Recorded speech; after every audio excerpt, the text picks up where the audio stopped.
mu bëggoon a def conférence de presse mu mel ni loolu dañ ko daal di lànkal ba sax ki yor wàllu communication génn di expliquer ak choix wu li nga xamante ni moom mooy hôtel de ville de Dakar est-ce que aussi lii lépp mënoon na am est-ce que Barthélémy Dias recours ak yi nga xam ne topp na ko mënu woon a bàyyi ba loolu génn muy soog a dem hôtel de ville ngir defal conférence de presse. bi ma gisee ki yor communication bu Barthélémy Dias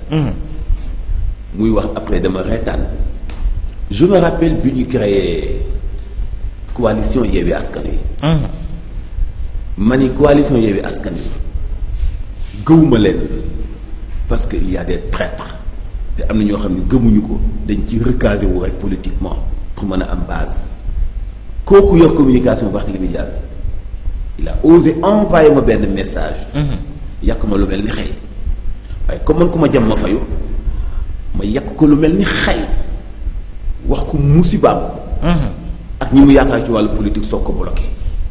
et j'assume mes faits waaye tey kan moo am dëgg boobu nanguwuñu woon ko tudd coalition Yewwi Askan Wi Khalifa nekk naa ci victime ci boor bu nekk te ba léegi nii li ma lay wax ñu ngi koy gis muy nekk dëgg te ñàkk gëm coalition Yewwi Askan Wi moo tax Ousmane Diomaye Faye rek ñu ne ko doo fi toogee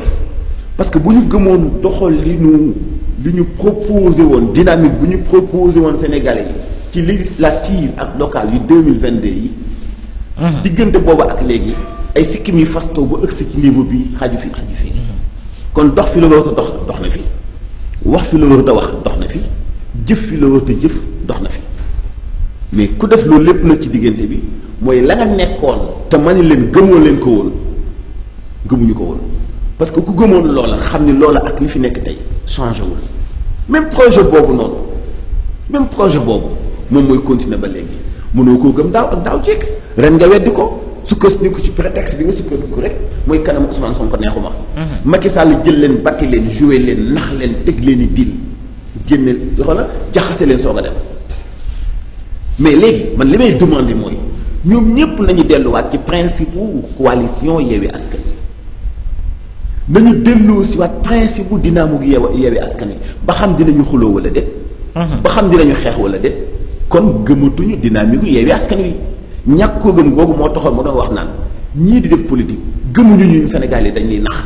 parce que opposition bi am na doole tey xaw nañoo réygoo ak Macky Sall. ci li mu député à l'Assemblée nationale. mais loolu du wéy laataa muy am 2 semaines waa PDS génn ber seen yoonu bopp ak seen groupe parlementaire bopp waaw. ma ne leen war yaa ngi commencé ci coalition yi lay commencé intercoalition yi ñëw ci coalition yi ñëw ci parti kan moo am dëgg tey yow mënoon nga gëm 2022 ni 2024 ñaari at après ak dynamique bi ñu tegoon ci kanamu Sénégal yi pour jële fi Macky Sall pour doxal Sénégal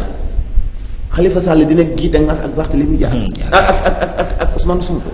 giite ngaas yi am mënoon nga gëm ne dina am ba tey. yow mënoo woon a gëm ñi doon tamante ay dëmm ci biir coalition bi tey ñooy nekk ay alliés yu gën a dëgër loolu mënut a nekk démb bi ma gisee Barth ak Bougane ci benn oto kenn ku nekk di défendre sama reetaan xaw na maa jàpp parce que nag ñoom ñaar dem nañu ba yegg ci ku nekk génne goon. waaw goon bien sûr. day ñu ànd. waaw goon waaw Barth dem ni Bougane day jàng pistolet dinaa ko nan la ñuy tirer pistolet. Bougane génne pistolet moom ni waa ji tegaatal oto bi. Barth ci mairie bu baaw ba singali Bougane ak i bien ci point E ci cité kër góor gi xëy benn suba rek débarqué fa ak ay yooyu di yëkkati ay oto waa ji ñëw ne cas oto bi Bougane génn goon ni ko tegaat ko suuf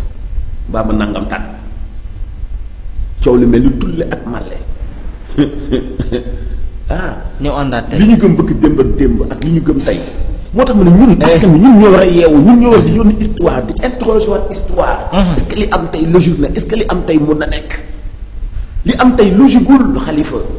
du ma jël li logique démb di ko jënde tey li logiqueul yenuwul maanaam beneen bi ci des ndaxte am na droit def recours mais fii ak recours bi dogal bàyyi googul ci àttekat bi nga xam ne moo naan ko waaw wala déet li préfet jël comme dogal loolu mooy sax mooy il n'est plus le maire de Dakar. waaw il n'est plus le maire de Dakar fii ak këru attekaay bi waxagul ni préfet nekkoo ci yoon bàyyil Barth mu continuer Dakar et mairie bu Dakar woote nañu benn rencontre soxna si sant Mbengue premier adjointe au maire. ñëw taxaw pour jiite rencontre yooyu nga xam ni wax nañu axe yi nga xam ne moom la ñuy waxtaane ci conseil municipal bi kon kay ubbi nañu bunt boo xam ne déjà wane nañu Barth nekkatul mairie bu Dakar waaw tu n'es plus le maire et nga bëgg a def sa conférence de presse ci mairie bi mairie bul fàtte ni nag démembrement wu état la. état moo ko moom moo ko yilif donc il faut mu saytu édifice bi nga xamante ni bii mooy mairie bu fekkente ni bii nekkatoo maire bëgg fa def conférence de presse ça pose problème alors qu'est-ce qui s'est passé wóor na leen ni. ak foule bi ñu ànd démb mënuñu perturber mënuñu indi désordre. donc daf lay jàpp na la nga mën a poser yow poids bi nga am ci wàllu politique Khalifa xam nga lan mooy dëgg tey dëgg mooy politique calcul la ak damante ay yell bu fekkee politique dong la ñuy wax dinaa fexe ba doo am doole pour mën a falu dinaa fexe ba am doole pour doomu fi jëlee loolu mooy politique. mais ci loolu la ñu nekk ci calcul yooyu la ñu nekk li ñu def yoon la du yoon mais lii yoon mooy ni ñu fa débarqué ni ñu fa jëlee Barth xam nga loolu nee nañu yoon la mais ci yoon boobu moo ni Barth am na droit aussi def recours mais Khalifa bu ñu la attee ba noppi nga def appel amagul atte définitive. tu es éligible non mais bu fekkee am na définitive nekkatoo ko éligible léegi nekkagul bu définitive lan moo sax dogal bi nga xam ne préfet jël na ko mooy li sax mooy Barth nekkatul maire bu Dakar en attendant nag justice di joxaat Barth dëgg pour mu dem continuer gestion ca mairie bu Dakar du sax dem réinstaller waat mais désinstallé wuñ ko pratiquement day nekk continuer ay activités mais en attendant. maa ngi leen di junj dem ba léegi benn dossier bu ubbeeku boo leen bàyyiwul xel bu ngeen liiraatee article bu bërk démb bu l'Observateur bi muy énumérer réalisation Barthélémy Diaz ci boppu mairie bu Dakar ak milliards yi nga xam ni jëfandikoo nañu ko ci ay réalisation ak ay chantier nga foog ne loolu gouvernement da koy bàyyi. toilette yi de war nañ cee wax moom. loolu gouvernement bi du ko bàyyi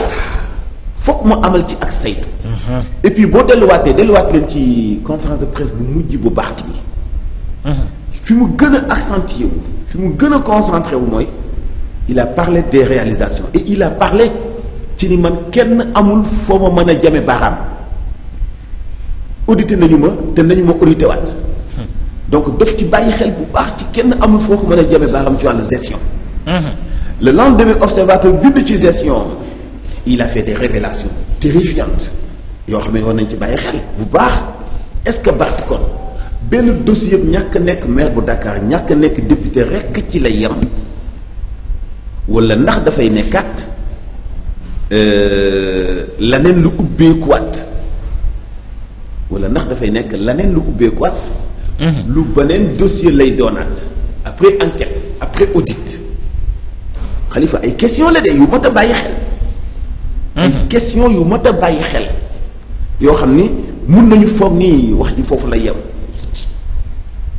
moo tax ma ni li am démb spectacle la woon rek spectacle la woon rek Khalifa mais les vrais dossiers ubbeeguñu ko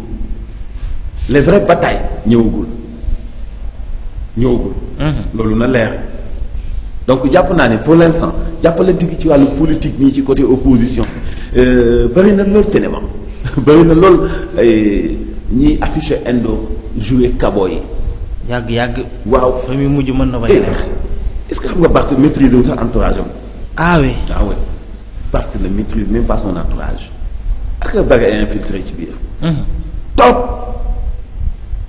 ñi koy xeexle tey am na ci ñoo xam ni gëmuñu woon mu nekk tête de liste coalition Sàmm Sa Kàddu ci ñi koy xeexle tey. wala wax loolu Khalifa politique dafa laaj dal ak intelligence. affaire bi nañu bàyyi yoon def liggéeyam yoon moo ni ko nekkatoo maire Dakar yoon moo ni ko nekkatoo député yoon boobu moo naan ko yaay nekkat maire bu Dakar wala yoon boobu moo naan ko dootoo nekk jamais maire bu Dakar tu n'es plus éligible fii ak juróomi at suñu kanam loolu kay bu ko yoon waxee kenn amul doole ci kaw yoon. kenn ëppul doole yoon. te gis nga léegi justice bu Sénégal wala constitution bu Sénégal wala loi bu Sénégal Khalifa dañu toppandoo tubaab yi ba décrédibiliser suñu bopp xam nga ci lan. France donc ngay gis ñu ni telle loi a dit ça et ça mais diw moom nii la ko interprété Khalifa loi certes am na interprétation mais dafa am ñu war a interpréter loi démb rek am na benn groupe bu ma bokk maa ngi ci lire benn livre boo xam ne benn marocain moo ko bind koo xam ne professeur la ci université Mohammed VI bi nekk Mohammed V bi nekk Maroc muy expliquer li nga xam ni mooy li xew te yoon wax ci àddu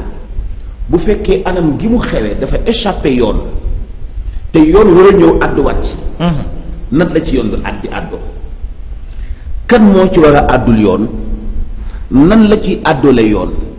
lan mooy nekk couleuram pour mu àddul ci yoon ban niveau lay am kan moo koy accompagner ak nan la koy tabaxee c'est-à-dire que bu fekkee da nga ni loi bi li mu waajal mooy préfet bu ko benn nit sax ko ci ni Barth am na condamnation définitive waratu la nekk conseil municipal xam nga waxul waratu la nekk maire de waratu la nekk conseil municipal te boo nekkul conseil municipal mënoo nekk maire loolu mooy li tax ñu teggee ko ci bopp mairie bu Dakar ñu di waaye bu ñu ko fa teggee am na droit def recours mais avant recours bi dafa am dogal bu jiitu dogal boobu jiitu moom mooy sax léegi nag ci justice bu Sénégal dañu tàmm ni interprétation juriste lan mooy interprétation juriste est-ce que kooku ñuy woowee juriste te mu interpréter loi bi est-ce que am na niveau bu ko permettre mu interpréter loi bi benn surtout loolu est-ce que am na maandu gu tax mu interpréter loi bi muy kenn mën ko couleurer ci wàllu benn obédience est-ce que interpréter na ko ak ñeneen ñu mu ci échanger te ñu yem ak moom niveau te ñu séq géewu loi bi est-ce que contexte bi mu koy interpréter contexte bu heureum jot la pour mu interpréter ci loi bi parce que dañuy jël benn cas isolé ko ba noppi xool lu ci yoon waxul woon ñu rajouté waat ko ci mu soog a dem assemblée nationale ñu voté ko mu soog a dem présidence ñu promulgué ko c'est pas parce que man nii laa ko déggee nii laa koy pratiquer bu doon loolu nu neex waaye jaamoo yàlla.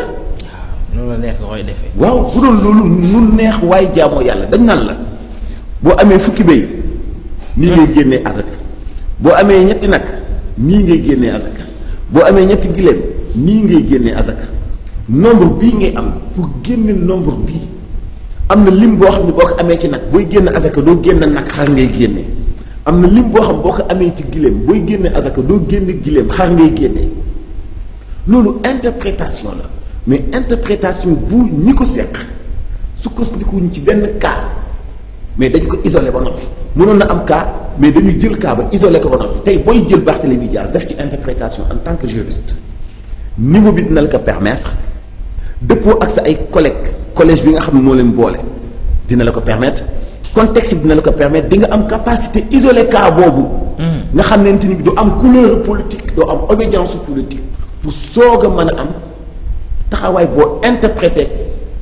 cas boobu da ngay gis ci livre bi mënoon lire dem muy wax ni fokk nga sukkandiku ci subutul